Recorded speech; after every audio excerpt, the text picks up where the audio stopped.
Begin Podfix Network transmission. In 3, 2, 1.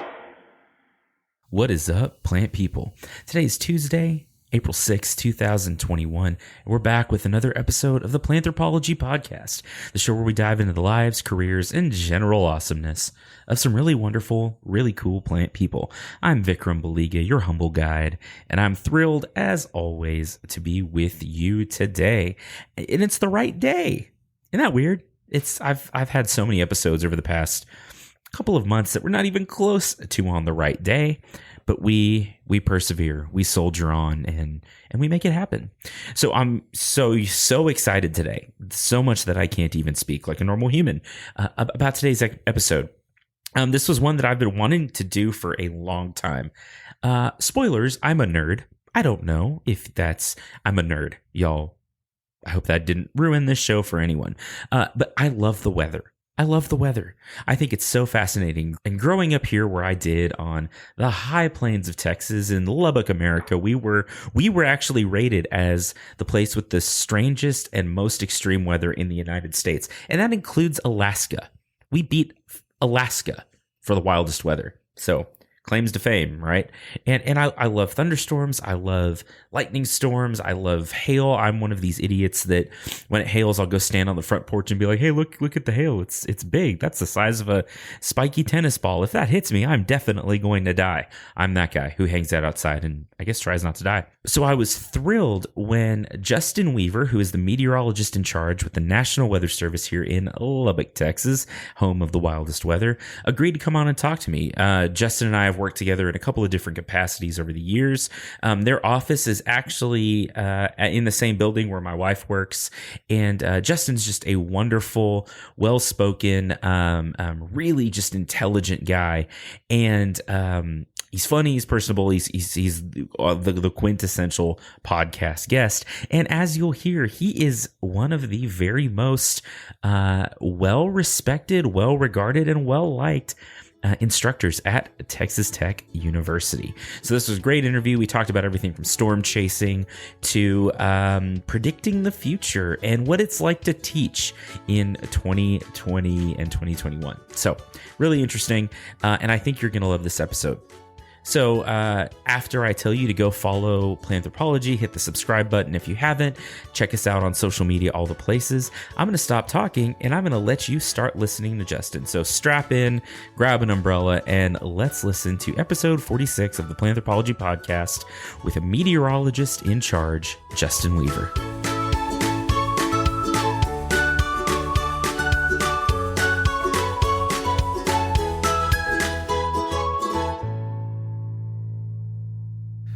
All right, well, we're back with another episode of Planthropology, and I'm really excited about today's episode. And I'm here with Justin Weaver, who I've worked with, in a couple of different ways in the past. Justin is the meteorologist in charge at the National Weather Service here in Lubbock, and also an adjunct instructor here at Texas Tech. Justin, how's it going today? Great, Vikram. Thanks for having me. It's nice to have some social interaction for a change here. Yeah. And it's after a year and a half of recording pretty much everything, or a year of recording pretty much everything like remotely. It's nice to have you like sitting in my office. Yeah, it's great to be here. Yeah, I've been pretty much in, working from home for the last year myself, so it's nice to be out in public for a change.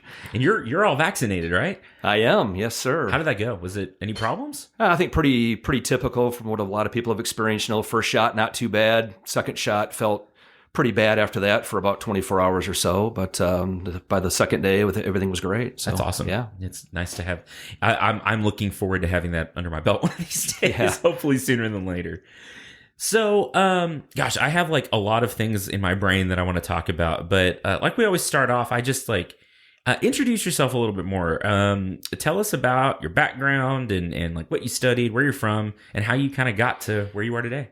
Yeah, well, I'm actually born and raised in just outside of Flint, Michigan. So that's the home of General Motors. My father was a My father was an auto worker, worked for General Motors for, 41, 42 years, something like that, So we lived out in the suburbs there outside of Flint, and just somewhere along the line, like a lot of, I think you find from a lot of meteorologists, somewhere along the line, as pretty young, maybe seventh grade or so, kind of got the bug to look into meteorology. I was always excited by thunderstorms. Always loved thunderstorms long before I got into weather, but.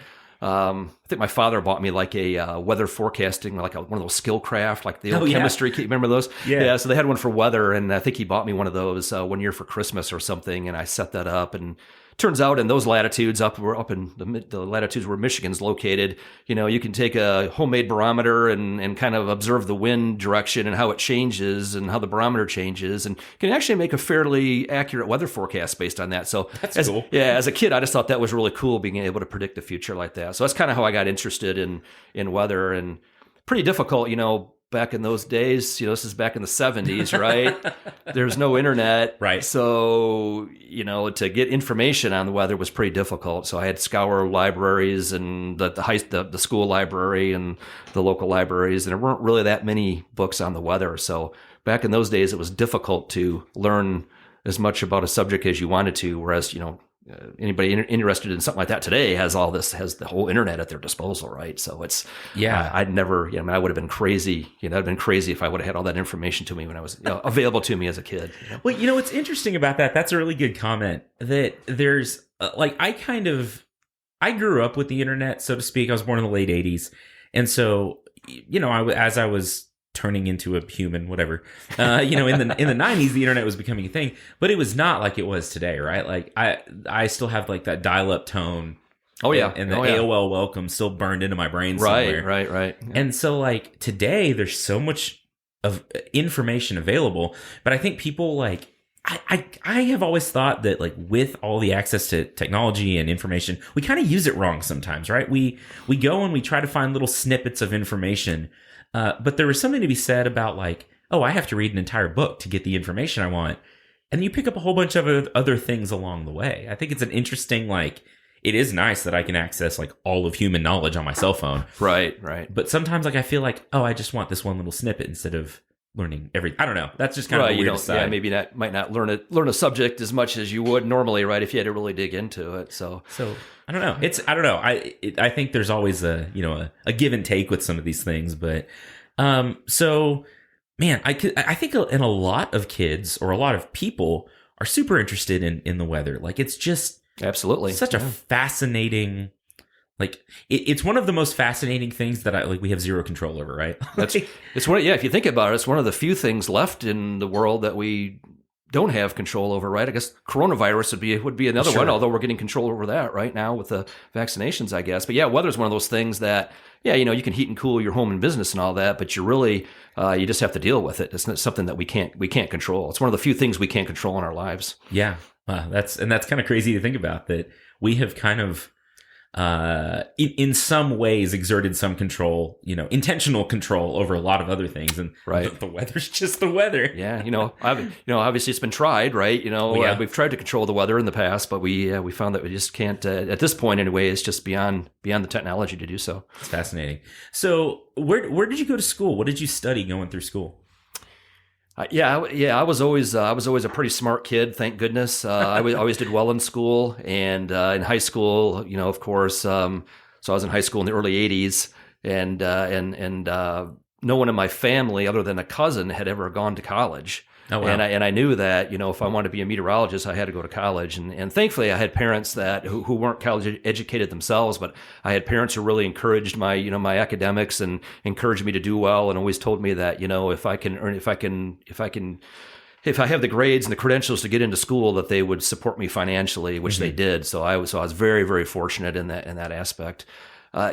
Meteorology isn't a major at every university, right, as you probably can imagine. And in Michigan, at the time there was only two schools. There was the University of Michigan, very expensive, very elite academic credentials to get into that school. And then Central Michigan University was the other one at the time, a little smaller school, much more reasonable from a financial standpoint. So I ended up going to Central Michigan University is where I received a bachelor's degree. The bachelor's degree was actually in earth science, and there was a concentration in meteorology at the time. Okay. And from there, I had a really good professor there. It was a very, very small program. There was only about 10 students at the time. Matter of fact, they thought about getting rid of the program when I was there. It's actually a robust program today, which is great up there at Central Michigan. But I was encouraged to, look at graduate school. And again, it did fairly well as an undergrad. Didn't set the world on fire, but I did well enough to get into graduate school.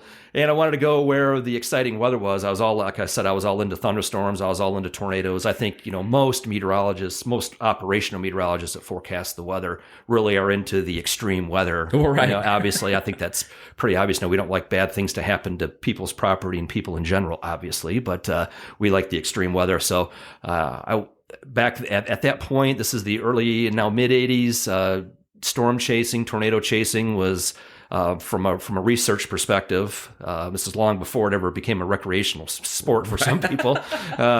Was really increasing in popularity at certain universities, including here at Texas Tech. So I applied to several universities, but I really wanted to come out to the plains and chase tornadoes as part of a chase team, which I got to do. So I was accepted here at Texas Tech, and that's how I ended up in the wonderful city of Lubbock, Texas. And I've been here. That was 1988, fall of '88, when I started at Texas Tech, and I've been here most of the time since then. I did move back to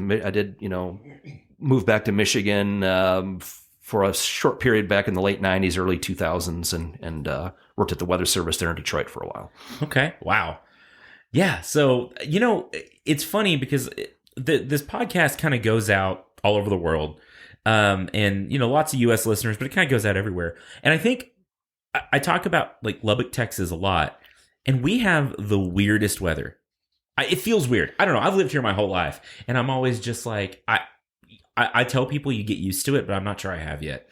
Like just these big swings. So I would think like doing what you do, this is an interesting place to be. Yeah, it's a great place to work as a meteorologist because we get a little of all sorts of weather. Even hurricanes. We get remnants of hurricanes up here from both off the Gulf and off the Pacific. Of course, we don't get the winds, but we do get the rain from hurricanes. So we get to sample a little of everything, and it still amazes me. I think probably my favorite situations are those days. Probably this time of the year here in the wintertime, where we can have a day where it's 70, 75 degrees, but we see this big winter storm coming, and so we'll forecast all the snow and cold temperatures, and most people who aren't really paying attention, they just think we're crazy. They're like, it's 75 degrees today. How can you go from 75 to snow the next day? But it happens all the time. It's that type of extreme temperature drop just always amazes me how you can go from summer to winter in 24 hours or here on the high plains.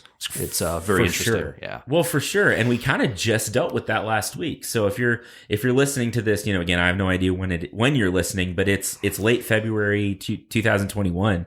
And we just dealt with the biggest, or I guess the coldest air that we've had through, I guess, the whole state, the southern US in what, decades? I don't know.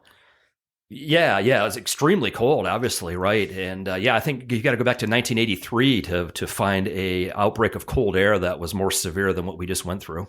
That was something else. So was that a thing that, over the past several weeks, because I feel like y'all's forecasts about this was really pretty accurate. Yeah, the forecast, especially from a temperature wind chill standpoint, was pretty much right on the money. We saw the cold air coming probably about a week in advance. I remember calling the emergency manager here in Lubbock, I think on the Monday, and the cold air really came in the following Sunday. So it was, I think on Monday I called and kind of gave him a little heads up. Hey, it looks like we're going to have some snow coming maybe next weekend and sharply colder. And we also had some freezing drizzle those mornings prior to that. So that was our immediate concern when speaking with the emergency manager. But we saw it coming about a week ahead of time. So it was it's kind of tough as a meteorologist to make such a good forecast like that and then have such bad things happen, like the power grid failing. It's not something we can't do anything about, but a lot of times bad things happen because maybe the forecast wasn't right on the money, but this time the forecast was right on the money. So it certainly wasn't, the problem certainly didn't stem from a bad weather forecast. That's for sure. Well, and I remember The last huge winter storm we got was what, 2015? 2015, when there was a blizzard right after Christmas. Yes. And we got what, like 12 inches of snow overnight. Yeah. That was right before my son was born. So my son was born January 3rd of 2016. And y'all start forecasting, we're going to get a foot of snow. And then, I think like a lot of people, I hear that, I'm like, well, let's wait till we get closer to, who knows. But right, sure. Consistently, you were like, no, we're getting it's happening. And then it just like shut down this, for those of you that don't know, we're up here on the high plains of Texas, or the southern high plains of Texas, and it's flat and it's normally pretty warm, and there's like one snowplow and it kind of works. And so like when we get a big snowstorm, we don't have the infrastructure for it. And so like I remember all that snow coming in, and then I was talking to my wife Alana, and I was just like, okay, your job is to not move until this melts. Just sit on the couch. I'll bring you whatever you want. Do not go into labor. I'm not doing this, baby. But yeah, there'd been a promise she wouldn't have labor during that, because we were pretty much paralyzed for a few days anyway here in the city. Days. Yeah. So fortunately we got through it. That was one of those storms that just our weather models that we use to help us forecast storms like that. We have several models, and that was just one of those rare occasions where they all were pretty similar in what they were showing days in advance. So when we see models showing very similar solutions days in advance, that gives us a lot of confidence in our forecast. So that's why we were so confident about that forecast. But I'll tell you, it wasn't one of these deals where it was a slam dunk. I remember I remember sweating that out at the emergency operations center here in the city where I was working to help them with the storm. And boy, I tell you, we were already getting hate mail, via social media during that, because we had got a little snow the night before, and we were already getting here we go again, another busted winter forecast. So we felt pretty good when we got that. I think it was officially here 11 inches here in the city, although surrounding areas did get, up to, 12, 15 inches of snow and of course the winds were blowing. It was a true blizzard. Winds were blowing, 50, 60 miles per hour. Visibilities were below a quarter mile, and we had drifts 8-10 feet. So yeah, that was one of the worst. That was one of the worst blizzards out here on the high plains, at least at these latitudes down here in the Lubbock area, since the 1950s. So it was a significant storm. Wow. Yeah, that was really something. I'll never forget that, because I was just so stressed out for like 4 days. I was like, I don't know what to do. But and I will say, since that time, the city actually has more plows, and the city does an outstanding job now, I think, in dealing with winter weather. Wasn't the case then, but certainly is the case now. They are very much more proactive at dealing with winter weather. And I lived here in the late 80s, and like you mentioned, the 90s, you just had to wait for everything to melt before you could do anything, right? Well, and even with this past storm, it was cold. We didn't get, I guess, a ton of snow, 4 or 5 inches or something, right, over the course of several days. But once you got out of the neighborhoods, the roads were actually pretty okay. Right. Yeah. When it's that cold, like it was when that snow fell, I guess it was like maybe 10 to 15 degrees or so. The snow is very, very dry and fluffy. So it's a lot easier to deal with than, say, when we get 5 or 6 inches of snow and the temperature's around 30. That's a much wetter snow, much harder to deal with from a snow removal standpoint. Yeah. I don't know. I think that it's all pretty fascinating, the whole thing that goes into it. So, I've been trying to figure out how to structure some of this, because there's so much science and so much that goes in to what y'all do, right?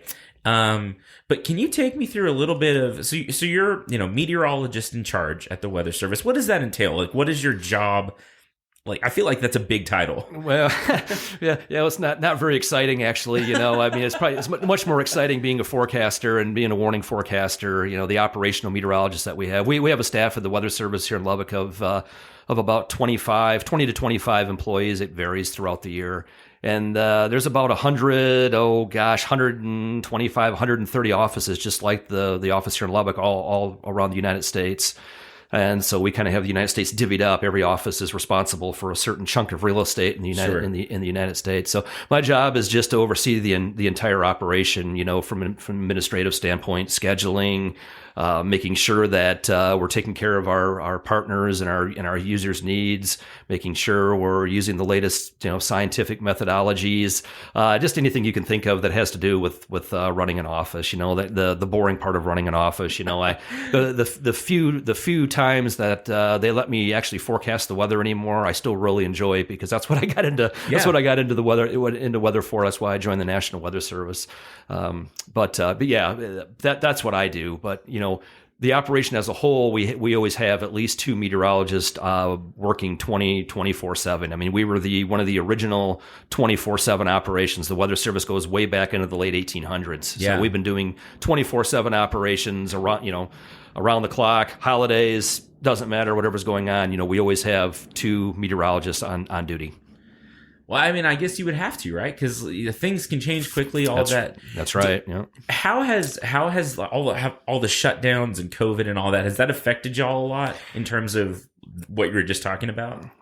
It really has. I mean, the forecasters, the operational forecasters that are working around the clock, it's not a lot different. It's not a lot different for them because they still have to go to work and they still have to be at the office, and they've been there since the pandemic began. It's affected people like me in my positions, the administrators. We've been pretty much working from home most of the time. There's still things, obviously, we have to go in and take that we can only do at the office.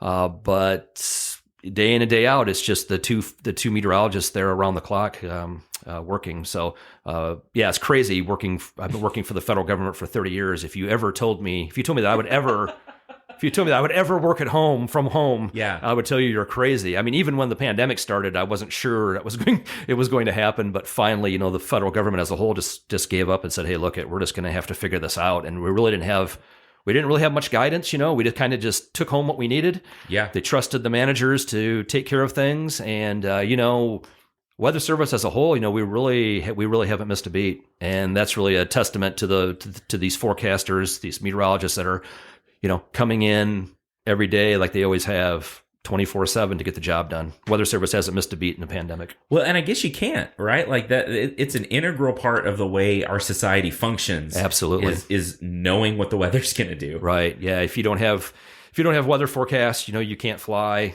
It affects. Yeah. I mean, it affects every facet of what we do as human beings. Absolutely. If you don't have accurate weather forecasts, it would bring the whole country, the whole world would go to a crawl. I mean, but truly that, and it's I've never really, until we're talking about it now, thought about it in those terms. But yeah, you can't, we cannot do anything, short of like going outside and being like, well, what is the weather like right now, without knowing at least a few days in advance or that day what's going to happen. And I hadn't even thought about the flights. You couldn't put a plane in the air if they didn't know what they were going to fly through. Right. Yeah. If you've been delayed at an airport flying somewhere, it's probably due to weather. Yeah. Sometimes obviously it's mechanical issues, but more times than not, it's a weather issue somewhere in the air traffic system of the United States. It doesn't have to be where you're flying to or where you are currently. It could be where the plane's coming from, right? So, weather affects aviation probably more than any other operation. I would think so. So talking about forecasting and everything that goes into that, I think, I mentioned before we kind of started recording that I think that the interaction or the experience most folks have with weather is what they see on the evening news, right? They just see the news forecaster talking about what's going to happen that week. But that's sort of like the delivery end, and y'all have this whole back end. So, without I don't know, having to go through all of the science involved, like what is involved? What is involved with building a forecast? Like what do you do on the back end so that the weather forecaster on the news can like deliver that information accurately? Right, that's really what the National Weather Service is around for. Like you said, we're kind of the back end, right? We're the guys behind the scenes. So we gather the data. It's the same thing as anything else, right? Garbage in, garbage out. You got to have really good data. You have to understand what the current state of the atmosphere is before you can make an accurate forecast. And so a big part of what the National Weather Service does is, and NOAA, our parent agency, the National Oceanic and Atmospheric Administration, the big part of what we do is gather data, constantly gathering data. This would have been 20 years ago. I'd tell you we gather all the data, but that's not necessarily the case anymore. We have operations like here at Texas Tech, the West Texas Mesonet, outstanding partners of ours that have all these observing platforms around West Texas now that gather outstanding, high quality, high resolution data. That's extremely important. So we gather all this data. We take in all these other sources, like from the West Texas Mesonet, satellite data. All that data is constantly being observed. It's constantly coming in, and it goes into these massive supercomputers in the Washington D.C. area. And these massive supercomputers, some of the fastest computers in the world, seriously, some of the fastest computers in the world. These weather models that we utilize to make accurate weather forecasts are computationally intensive, extremely computationally intensive. And it takes, like I said, some of the fastest computers in the world to crank these equations out fast enough so that we can get the information in time to use the information to make a forecast that's useful to people. If it takes 24 hours to make a 12-hour forecast, it's not worth anything. So Right. And there's other entities that run computer models too. It used to be just totally a federal government deal.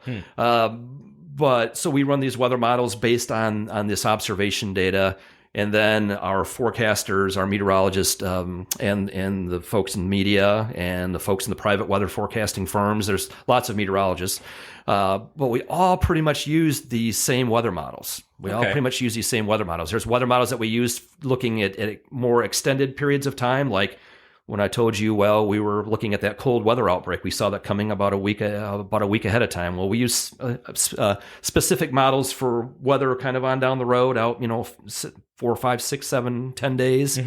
And then models that if we're concerned about the weather today, like maybe we think today is going to be a big severe weather outbreak, tornadoes, big hail, things like that.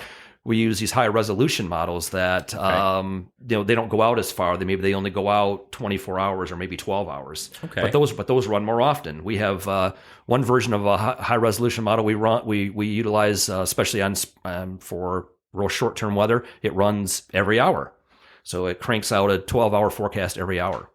Wow. So, and those are, back when I first got started in meteorology and in the Weather Service in the 90s, that was just unheard of. We had 2 or 3 models that ran twice a day, and that's what we had to make our forecasts. And that's why weather forecasts people laugh. So why weather forecasts are so good today. They're so much better today than they used to be. And they are, Yeah. I hear that a lot. Like you said, everybody's favorite thing to do is to make fun of the weather forecast. But weather forecasts, especially for tomorrow, are way over 90% accurate. Okay. Way over 90% accurate. And most people, if you ask them, they'll tell you they're probably 50-50. But that is not true at all. If you really think, weather forecasts aren't accurate, you're not paying attention. We'll take a quick break, and when we come back, we'll talk more about predicting the future. Well, hey there. Welcome to the mid-roll. You like how I'm just slowly turning into Owen Wilson? Oh, wow. Weather.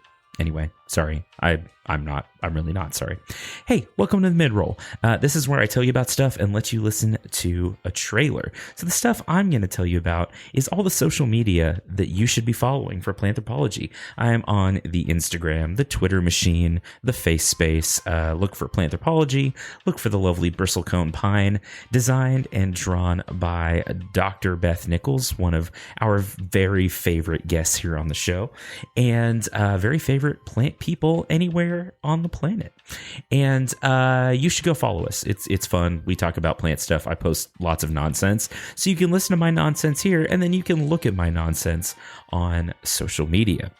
Also, go join the Planthropology's Cool Plant People Facebook group. It is a group on Facebook with cool plant people that like planthropology. You'll enjoy it. We talk about plant stuff, we answer questions, we look at memes, we chuckle, and all of that. Thanks as always to the Texas Tech Department of Plant and Soil Science for supporting the show and for being such a big proponent of all the cool science communication that we do around here. If you would like to support the show as well, head over to patreon.com/planthropology. There's cool rewards that I sometimes remember to do.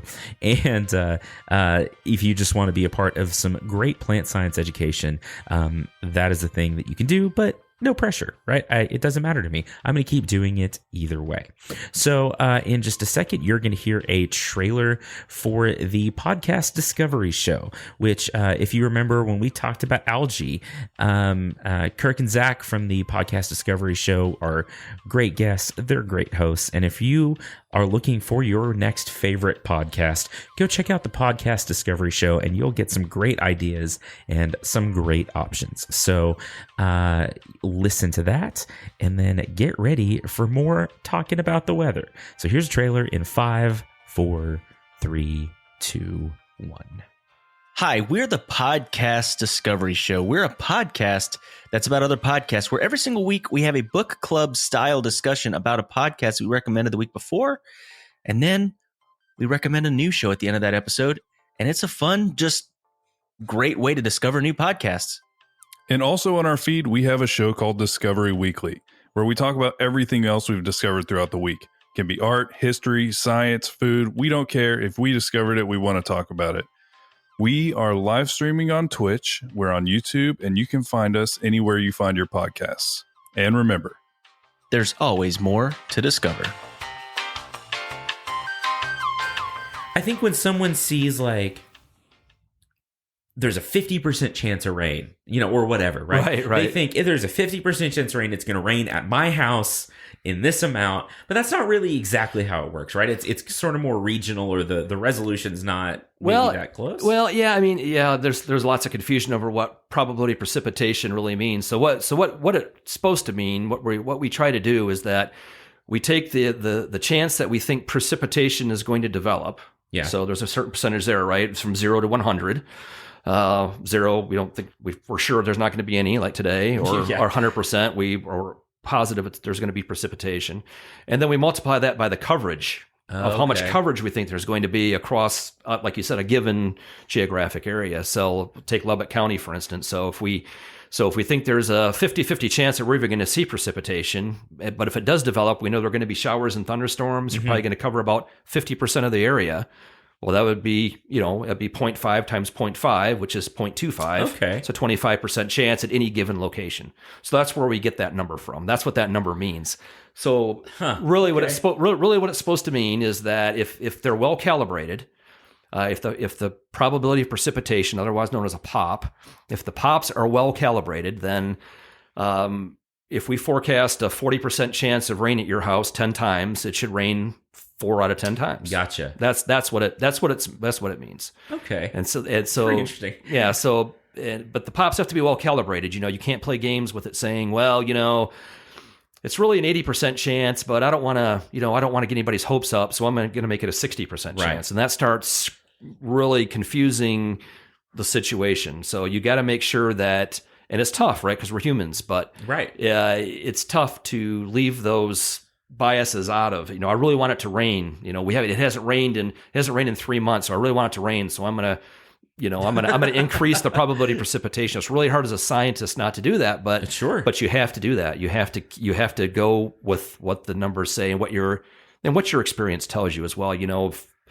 I said a minute ago that forecasts are very accurate. I'm not saying they're perfect, obviously. Sure, right, yeah. And weather forecasting is still a mix of machine and human. The good forecasts, anyway. You can get a lot of forecasts you get on your cell phone. Those are what we call automated forecasts. Okay. It's just some type of computer output, maybe some blend of computer output. On a day like today, I'm looking out the window here in Vikram's office. It's sunny outside. It's a beautiful day in West Texas. It's going to be about 50 degrees. Those automated forecasts work pretty well for days like today. Days when things are falling apart. Yeah. When there's going to be severe thunderstorms, tornadoes, snow, they're not as good as getting a human in there to really look at the situation. So that's one thing that the Weather Service still does. It's one thing you still get from your TV weather person, TV or radio weather person. They're still getting that human spin on it. And it's still important, especially in the short terms, especially for what's going on today, maybe what's going on tomorrow. Okay. Now, and you start talking 4 or 5 days down the line, 6-7 days down the line. Weather is so complicated, and the forces that drive it are so highly nonlinear. Yeah, that as a human, it's really, really difficult to beat the machines now. There's certain things we can look at and say, well, that's probably going to be windier than the models are saying. But when it comes to temperatures, wind direction, just the general weather pattern, they're getting extremely difficult to beat. The weather models are in the longer terms now because the models are getting better. Computational, the computations are, they're capable of making more and more calculations. Yeah. So the computer with computer power, what is it, double every 18 months or something like that.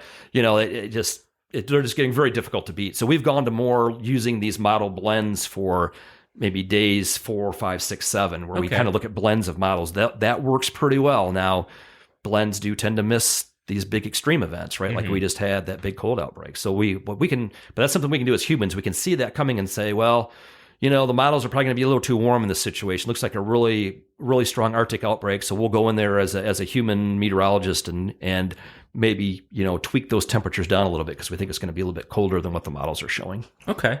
No, that makes sense. So quick question about the TV end of it too, because again, I think that's what people see. So y'all are providing all this data, all this, all these, models and forecasts and all of that. Are a lot of the weather people on the news, are they just kind of like taking your information and disseminating it, or do they sort of make their own judgments on how they think things are going to go, or is it some of both? Yeah, definitely. It's some of both. Yeah, I think that a lot of situations like a day like today, where it's just sunny and there's not much you can do with it. You're pretty much going to get the same weather forecast from anybody. Yeah, probably within a couple degrees. Probably as far as the high temperature is concerned, or maybe the low temperature. But right, we pretty much all meteorologists, whether you're a TV Met or working for the Weather Service or working for one of the private in the private industry, we all pretty much have the same information available to us. Okay. We all pretty much have the same models now.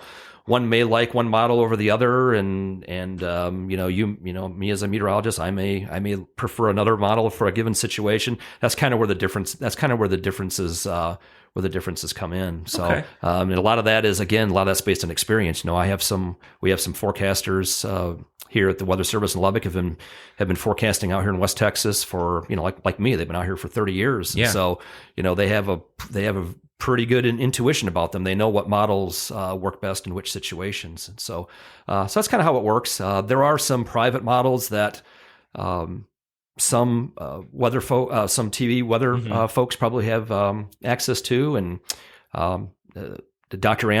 Brian Ansel here at Texas Tech runs an excellent high resolution weather model that we use quite a bit, especially in the springtime here. Okay. So that's available to us in the Weather Service. There's lots of other models now that there never used to be. Like I said, we used to have a couple we get to choose from, and they run twice a day, and that's what we had, and we had to deal with it. And sometimes they were pretty bad. Yeah. Oh, yeah. Well, and technology's come a long way. It has come a long way. And, in general, but I know that again, like you said earlier, the better the data, the better your forecast. Absolutely. So absolutely. The diagnosis of the atmosphere is paramount in making a good weather forecast. You have to understand what's going on now, why what's going on now is going on, and how that's going to change to make a good weather forecast. And then you talked about the TV. You talked about the TV meteorologists. They have a very important job, and their job is to like you said, is to disseminate that information so people can understand the weather forecast, because that's really a challenge. A lot of times we think our weather forecast is pretty good, but if you ask somebody out on the street, they tell you they thought it stunk. And the problem is the communication. Like we talked about the probability of precipitation, people maybe not understanding what we're trying to say there. So the meteorologists that are in media are very important to getting across that information. And we hear that a lot when we, at the Weather Service, we're responsible for issuing severe thunderstorm warnings and tornado warnings. Okay. That's an official task of the federal government, the National Weather Service. Okay. We're a federal government agency. So we issue the tornado warnings. But us just issuing a tornado warning probably isn't enough to get somebody to take action. We hope it is, but a lot of times it's not. Right. But when they see their trusted local TV meteorologist getting excited and telling them that they need to seek shelter, that's usually enough to get them to do something. For sure. So it's very important. And it's interesting that some of these folks really become like celebrities, right? Yeah, like absolutely. They're Sure. a big deal. Right. Yeah, people ask me about that, and I always tell them, well, when you go to college, you have to be a meteorologist, you have to have, at least in the Weather Service, you have to have a bachelor's degree in meteorology. And I tell them, there's all these different tracks you can take. There's the media route, there's the graduate school route, there's the, Well, they take the good-looking people, and all those people get to go work for TV. The rest of us are stuck working for the Weather Service. Not to say there aren't good-looking people working for the Weather Service. To all my Weather Service people out there. So That's funny. So talking about school and the, I guess, education side of this. So I hope it's not too creepy, but I kind of looked you up, and because I've heard this before. You're one of the highest rated professors at Texas Tech. I don't know if you know this. You probably know this. I do know this. Yes. And consistently, I hear that Justin is one of the best professors or instructors at Texas Tech. So you're, an adjunct instructor. You teach intro to atmospheric science. So I, as someone who's an instructor, I want to. How do I be the best instructor? But how did you get into teaching? Well, actually, when I went to graduate school at Texas Tech back in the, like I said, I started in 1988 there. So I wasn't, there's two classifications of graduate students, right? Which I'm sure you know, right? Yeah. There's the RAs, the research assistants, the really smart kids, right? And then there's those of us that have to come to grad school and they let us teach to make money. So I was a teaching assistant. Yeah, me too. I taught the Atmo lab, the Atmospheric Science 1100 back in those days, and found out that I really liked it. And I really liked doing that. And of course, I was 22 years old right at the time, Yeah. so I was the same age as the students I was teaching anyway. So I guess I related to them pretty well. And I try not to take myself, too seriously, especially not knowing that the class I teach here at Tech now, it's a non-major class. So I've got a lot of business students. I have fashion design students. Most of my students aren't going to be a meteorologist. Sure. So I try to take that approach. They probably like me because I'm not super hard on them. I think it's probably, when you have a large lecture class like I have, 200 and some students like that, it's you got to kind of teach to the middle. So I have some brilliant kids in my class, the students in my class, that I'm sure the class is just way, way too easy for them. And then I have some that really, really struggle. So it's difficult. But no, I was working at the Weather Service and actually this is back in 2013. Mm-hmm. And one of our former employees, a man who had retired, his name's Lauren Phillips. Mm-hmm. He taught 2 sections of atmospheric science here at Texas Tech for 10 years. And then he decided he wanted to retire for good. He retired from the Weather Service, and then he went and taught for 10 years. Yeah. And he decided he wanted to retire for good. Lauren's a brilliant guy. I learned a lot from him as a young man in the Weather Service. So when he retired, Texas Tech, we have a really strong relationship with Tech, obviously, with the atmospheric science department. We do a lot of research with them, and we do a lot of seminars together, and we just have a lot of interaction with the really brilliant professors over there in atmospheric science. Well, anyway, they come looking to see if anybody wanted to pick up where Lauren left off, and actually one of my colleagues there at the Weather Service wanted to teach, and so he went through all of the ethics clearances that we have to do as federal employees to do that kind of thing, to work on the side like that. And when he got all cleared and all was said and done, they told him that they wanted him to teach 2 classes. Well, he's got this, already a 40+ hour a week job at the Weather Service. So he was like, well, I can't teach 2 classes. I don't have time to do that. He thought it was only 1 class. Yeah. And so, and so he was kind of coming to my office one day and he's like, well, I guess I'm not going to be able to do it because there's 2 classes. And I just kind of on a whim said, well, if it's okay with Tech, I could teach the other class. Yeah. And so that's how it kind of started. Okay. And so now I've been doing it. This is like my 8th year now. So yeah, like I said, it turned out that I really liked it. I like doing it. I love the students.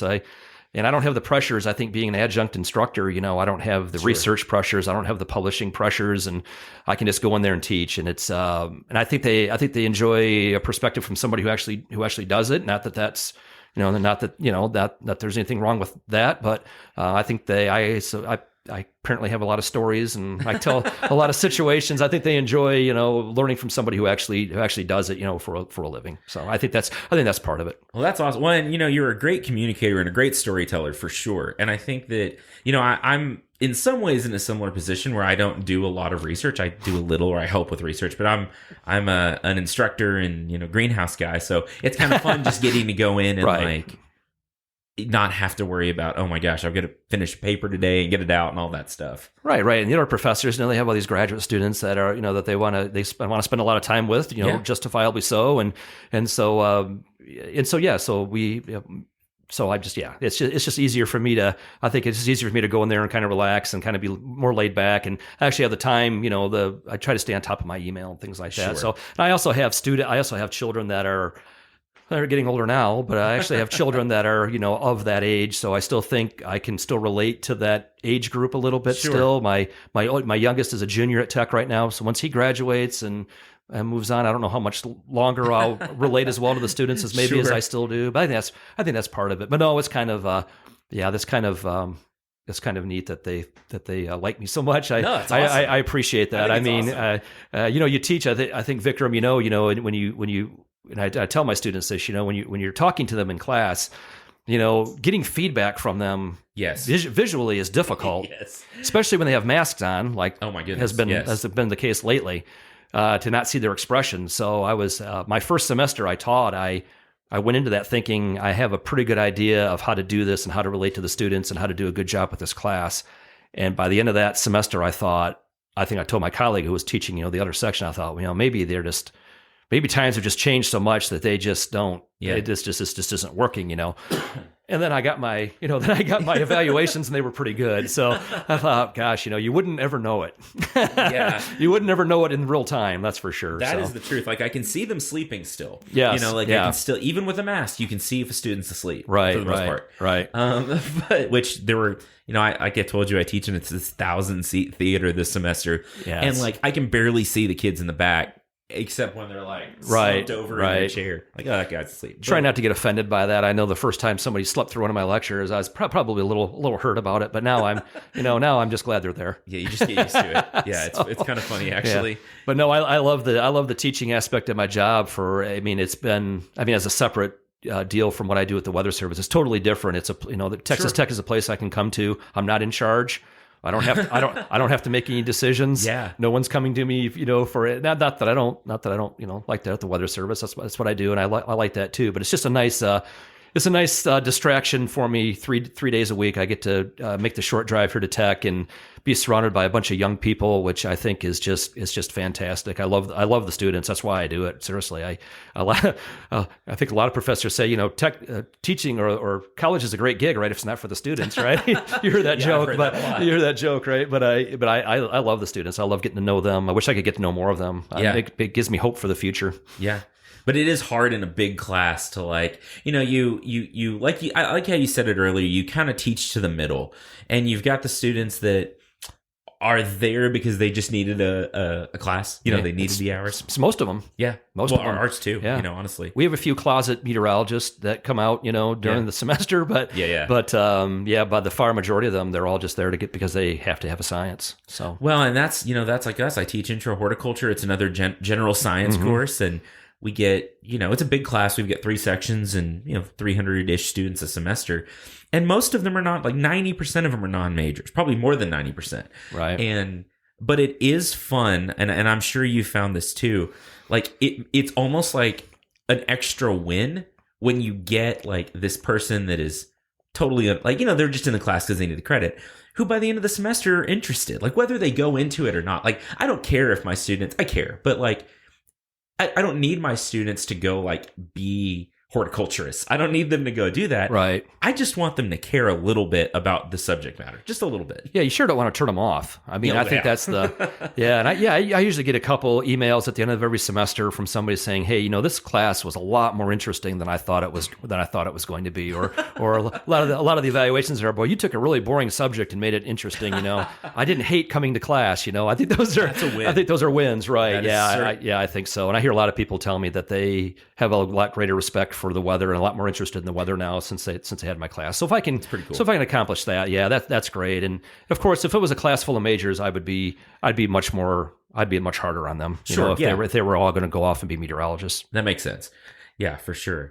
Something I wanted to come back to that we kind of touched on at the beginning is as part of your stories is storm chasing, because I think growing up in this part of the country, storms are exciting. Like, there's always the joke that like you get someone in different parts. It's okay. So for example, I went to school, I did my undergrad at A&M, and like, if I ever heard thunder, I would see people running for the hills, right? Like if there's lightning and thunder and like a thunderstorm, people would like go hide. But I remember in West Texas, you hear thunder and you see lightning, and I'm like going outside to see what's going on, right? I want to see the weather, right? Which is the exactly wrong thing to do, right? Exactly. But as long as it's far enough away, it's okay. But we do the same thing, and Yeah, thunderstorms are.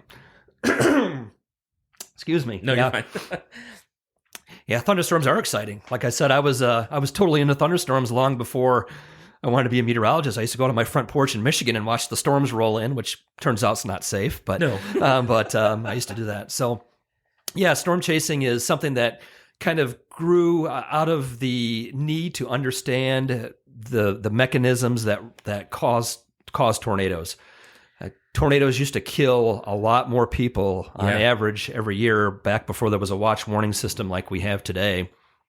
And the whole storm chasing thing was started by researchers, by meteorologists, researchers that were trying to understand tornadoes, tornado development, and their parent structures, which are supercell thunderstorms, which are thunderstorms that have a rotating updraft. Yeah.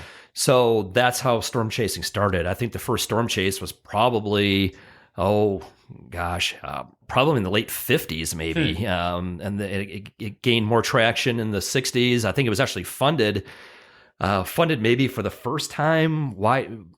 Decently funded in the first time, I think in the early 70s I think it was actually the Nuclear Regulatory Commission. Really? When they started building nuclear power plants, I think they wanted to know, I'm not totally sure about that, but so I think a lot of people think you can get a job as a storm chaser and you really, like for the Weather Service, do you get paid to chase storms? No, I wish we did, but that's something it's much more recreational now, unfortunately. There's a lot of people out there chasing storms now. But, there's still a lot of research going on. There's a lot of field projects. The professors here at Texas Tech usually, and the graduate students, most springs participate in some type of field project where they're driving out mobile Doppler radars and instrumentation packages and drones and all sorts of things. They're taking these out and they're trying to surround either the dry line or supercell thunderstorms, or trying to solve the puzzle of why some thunderstorms produce tornadoes and others don't. And we still don't know. We have we have ideas or theories, but we still don't know why some supercell thunderstorms produce tornadoes and some don't. That's really interesting.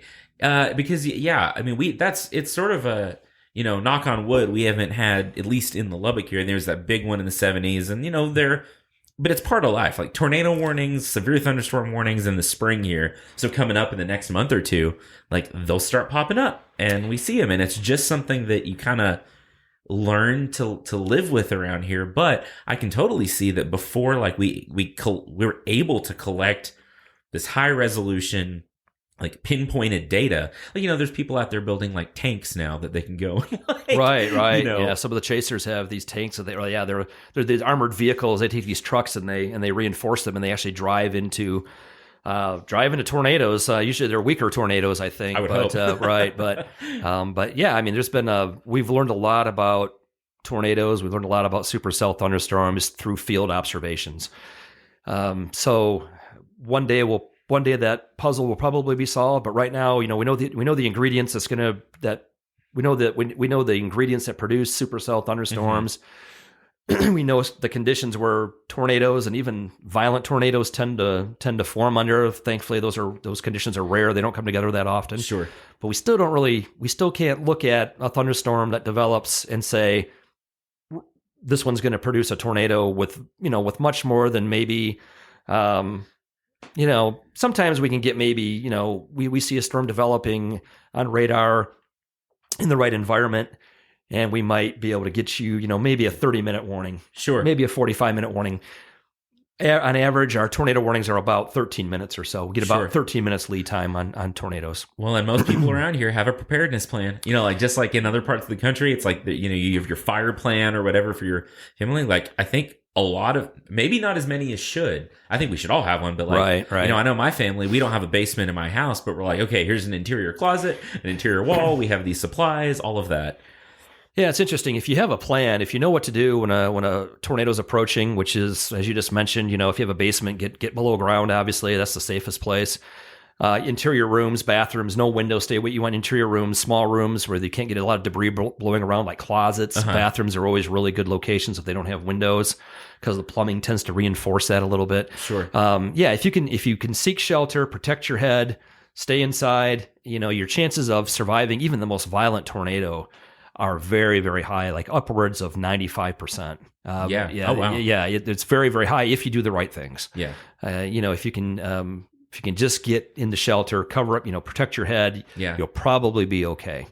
What happens though is they'll run outside, they'll try, they don't know where the tornado is, especially at night. They don't know maybe know where the tornado is, and they'll try to get in their car and drive somewhere else, or worse yet, is probably just not paying attention. Sure. We hear this all the time. You see a big tornado strike some unfortunate city somewhere or town somewhere, kill a few people, and they can almost always drag some survivor out of their home that's been destroyed, and they'll say something like, "We had no warning this was coming." Yeah. And I'll tell you, Vikram, that is hardly ever the case anymore. Yeah. Especially the big tornadoes. Yeah. There's almost always a warning. Yeah. It may be only 5 minutes. Typically, when a big tornado, it's longer than that. But it is extremely rare anymore where a violent tornado hits a community without a warning. Yeah. Extremely rare. Yeah. And if you didn't get it, you weren't paying attention probably. It's like having a weather radio. If and even if we don't know that this storm is going to produce a tornado, like going to bed, a lot of times we're like, okay, there's thunderstorms tonight. We should keep our supplies ready. We should keep our phones on so weather alerts can come through. Keep everything charged. All that. Right. The times throughout the year that we are, anybody like say here in Lubbock, that we are covered by a tornado watch where we need to pay extra attention is just such a small fraction of time throughout the year. I mean, we may be under, I don't know the number, but just off the top of my head, we're probably under maybe less than 10, maybe 5 tornado watches a year, maybe something like that. And most of those are late afternoon, evening around this part of the country. Rarely are we under a tornado threat in the middle of the night, like you get further east, like out in the deep south or maybe the Tennessee Valley in those areas. So, we're not asking you to pay attention that much. Just a little bit. Yeah, but you have to do that. I mean, no one's going to come knock on your door and tell you there's a tornado coming. A lot of people, That's right. a lot of people think that. A lot of people think that, well, somebody's going to tell me if the tornado's coming, and you might get a call, your cell phone might activate. If you live in a city where there's sirens, the sirens might go off. Yeah. But some of those, if it's a big tornado and it's fairly close by, some of those sources of information will fail. Yeah, sure. So that's why you got to have numerous sources. You can't rely on just one. Just be prepared. Everybody thinks they're going to get their warning on their cell phone, and they might, But they may not. But the first thing that fails in big disasters is communication. So that's what we always tell people. You've got to have other ways to get, weather radios. Yeah. Turn on your local TV station. Listen to the radio. Listen to the weather radio. Yeah. Again, you have sirens in your community. So That's lots good. of ways you got to protect yourself. It's rare. It's rare. These things are rare. But they do happen. Yeah. They do. They happen every year. Oh, and spring and tornado season's coming, so definitely if Yeah, you're listening to this wherever you are, All throughout the country. Absolutely. just be prepared. Well, gosh, there's probably a lot more things I could ask you, but I don't want to take your entire day. So one of the questions that I ask every guest when they come on, and it's fun when I get a new guest who doesn't know it's coming, and I don't tell people because it's more fun for I don't me. know what's coming. No, you see it perfect. So if you had a piece of advice, and it can be about really whatever you want, life, careers, whatever. If there was something you wanted to leave the listener with, what would that be? Wow, that's a good question. It's fun to spring on people. I think part of my class part of my atmospheric science class at Texas Tech on Wednesdays, I do this little deal at the end of each lecture, and I call them Weaver's Wednesday Words of Wisdom. Kind of corny, but it's kind of some things. I dig it. It's kind of some things that I like to pass along to these students that are around 20 years old that I wish I knew when I was 20. So I have about 7 or 8 things that I actually pass along there. But I think from a career standpoint, maybe I would tell you to follow your passion. Like I said, I was a really good student in high school, and I had a lot of my parents' friends tell me that I should be a doctor, or I should be a lawyer, or I should be something where I could make a lot of money. Mm-hmm. But I was really into the weather, and I didn't at the time. I do now, but at the time I didn't care how much money I was going to make. Right. And at that time, meteorologists didn't make a lot of money. Right. And but that's what I wanted to do. So I followed my passion. I got a degree in meteorology. I surrounded myself, especially here in grad school at Texas Tech, with a bunch of really brilliant people. And I was fortunate enough to get an excellent job with the National Weather Service. And it's been an outstanding career, something that still makes me want to go to work every day. Here I've been doing it 31 years later. Yeah. It's different every day. I still like to get up in the morning and go to work. I still like to get up in the morning and go teach.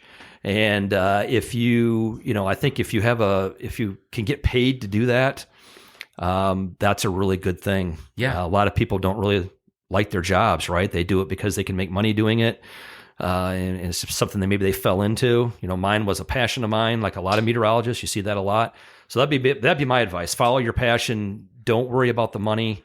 If you follow your passion, you'll probably be really good at it. And if you're really good at it, the money will probably follow. That's awesome. That's great advice. Wow, that's awesome. I really enjoyed all this a lot. This is a great conversation. So I know you're smarter than me, so you don't do a ton of social media. I don't know about that. I don't do a ton of social media, but I don't think I'm smarter. I think that makes. I know.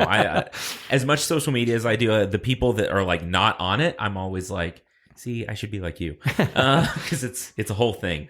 But if people want to find you, are there places they can like go to find more information about you or what you do or whatever else? Unfortunately for me, not really. I don't do a lot of I don't do a lot of social media. I mean, I do have a Twitter account, but I hardly ever tweet. I just kind of use it as a news aggregator, Sure. But all your local National Weather Service offices have a Facebook page. They all have a Twitter account that you can follow. Yeah. So if you're looking for the best weather information for your area, certainly look up your local National Weather Service office and you can find out your information there. But for me personally, you probably just have to give me a call or drop me an email, the old fashioned way. But Vikram, I really don't have I have a whole lot out there. I don't think, totally fair. I think it's probably smart. Well, Justin, man, I appreciate your time. It's good to catch up. I hadn't seen you in a while. And, absolutely. I think that was a really fascinating conversation. Yeah, I totally enjoyed it, Vikram. I appreciate it. Appreciate having me on the show. All right. Well, thanks for listening, everyone. As always, y'all are awesome, and we will see you next time. So go out, chase storms, follow your dreams, do all those things safely and smartly, and don't be afraid to live your passion, whatever that means. Thanks so much again to Justin Weaver for his time, his expertise, and just his general Justinness. That's not a great word. I don't even care. Thanks for listening, y'all. Thanks again to the Texas Tech Department of Plant and Soil Science. We'll be back actually on our normal schedule in 2 weeks with Kristen Dickey, who is a friend of mine, a fellow graduate of Texas Tech, and who is a great science and ag science communicator, and someone who I think you're just really going to enjoy. So have a great 2 weeks, and we will talk to you soon. Y'all be great, y'all be good, and keep being really cool plant people.